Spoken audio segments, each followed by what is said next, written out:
Let's take a closer look at the most added players on CBS. Up next on Fantasy Baseball Today Express.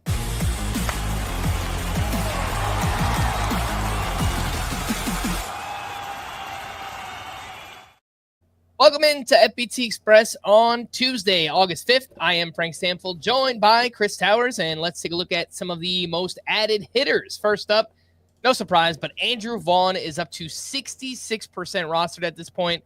Still could be out there in some shallower leagues, and Chris, he feels like a must-roster player across the board.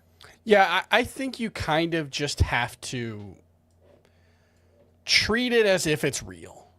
Even though we have a pretty big sample size of Andrew Vaughn being a pretty average hitter, what he's done since getting to Milwaukee, the fact that it coincided with a change of scenery for him, and the fact that there are some underlying skill changes with Andrew Vaughn, all point to at least you need to be interested in what he's done. So obviously the service level stuff, he's cut the strikeout rate from 22% to 13% since getting with the Brewers. He's walking over 10% of the time. We're talking about a 20-game sample size, so those I don't put a lot of weight in, but there are some process things that he's changed. His bat speed has increased to 71.8 miles per hour since joining the Brewers. He was around 70 miles per hour before the trade there. But despite that, his swing length is actually down. And usually you see the opposite. Swing length is correlated with swing speed. So the faster you swing, the longer your swing tends to be. The fact that he's pulling off the trick of swinging harder and having a shorter swing leads me to believe that there are some legitimate mechanical changes here under the hood that could make this sustainable. And he's hitting 23% of his batted balls in the air to the pull side. His career rate's about 15%. So that alone is reason to buy into Andrew Vaughn, even though the likeliest outcome is it's just a hot streak, right? Mm-hmm.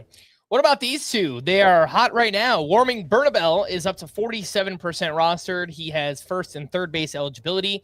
And Colson Montgomery from the White Sox, who is a former top prospect, definitely up and down in the minors throughout his career there. But, man, he's come up and he's hitting for a good amount of power so far. Who do you prefer between the two, Warming Bernabel and Colson Montgomery? Montgomery. He's got more pedigree. I think the underlying talent is probably better, but in both cases, I think the likeliest explanation is we're just seeing a hot streak. Now with Bernabel, he's put up good minor league production, but the underlying numbers were not conducive to hitting for power. He is hitting for power right now. I don't necessarily buy that.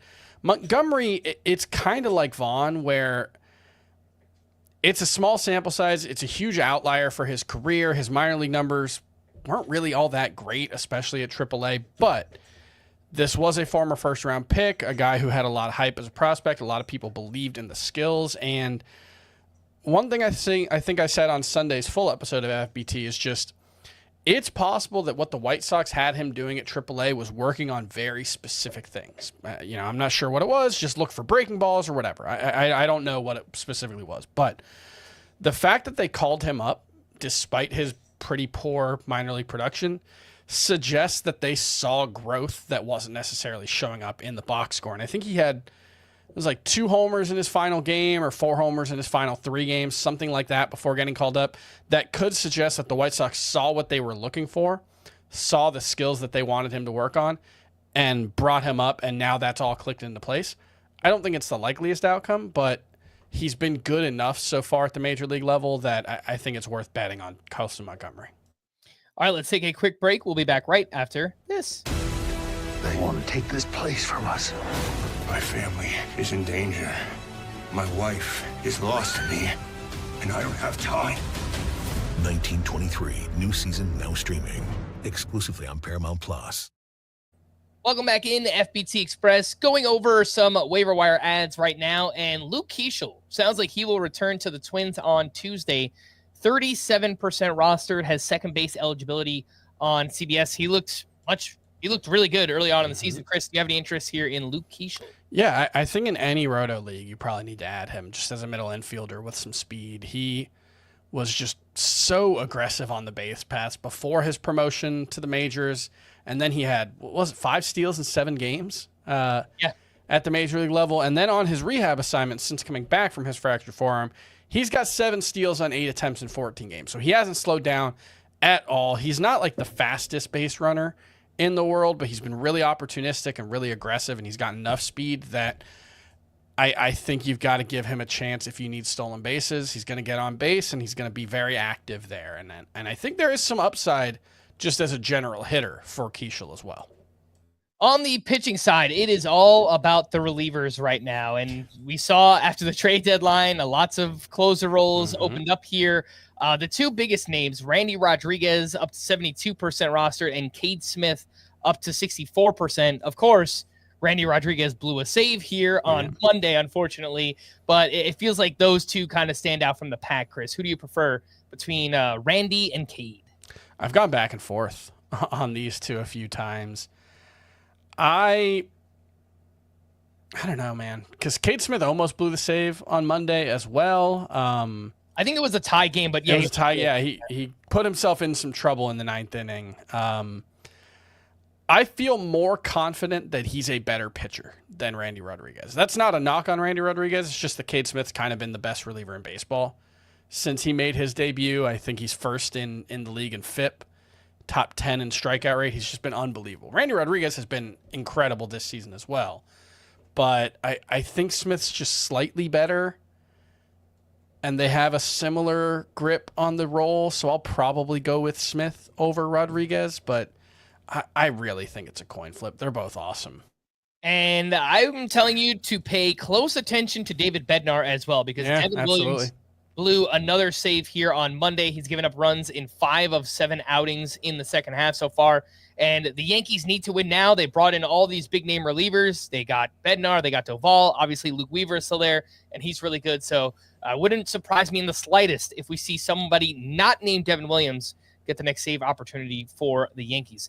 The next tier of relievers here, Jojo Romero up to 31% roster, Dennis Santana 40%, and then a little bit lower down, Cole Sands at 17%, Jose Ferrer of the Nationals 17%. Chris, how would you rank those possible saves options here? Romero, Santana, Sands, and Ferrer.